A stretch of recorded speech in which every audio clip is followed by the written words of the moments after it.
દોઢ વર્ષ પહેલાં એમને ડૉક્ટર સખિયાએ મોકલેલા. એમને ઇક્થાયોસિસ નામની એક રેરેસ્ટ સ્કિનની બીમારી હતી અને એ જે પ્રોબ્લેમ હતો કેમે કરીને બધી જ પ્રકારના ક્રીમ, સ્ટીરોઇડ દરેક વસ્તુથી એમણે એટેમ્પ કરી દીધેલું કે એમને જે આ જે પ્રોબ્લેમ છે એ હોર્મોન રિલેટેડ પ્રોબ્લેમ છે.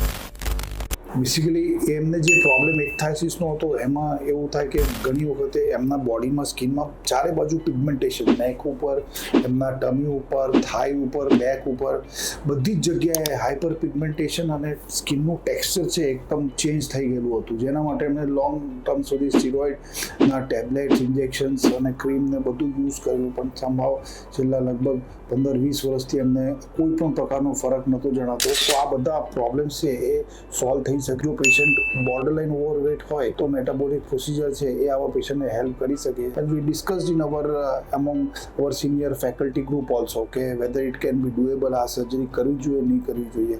એમનું વજન લગભગ 90 kgની આસપાસ હતું, BMI 35-36ની આસપાસ હતું. એટલે આ જે વસ્તુ છે એ 100% ઓબેસિટી રિલેટેડ ન કહી શકીએ, પરંતુ આ હોર્મોન ઇમ્બેલેન્સ જે છે એ ડેફિનેટલી બોર્ડરલાઇન ઓવરવેટ સાથે થોડું ઘણું તમે સાંકળી શકો એને very short segment bypass procedure એમની કરી છે, જેને કારણે એમનું વેટ લોસ થયું છે, પણ વેટ લોસ લિમિટેડ છે.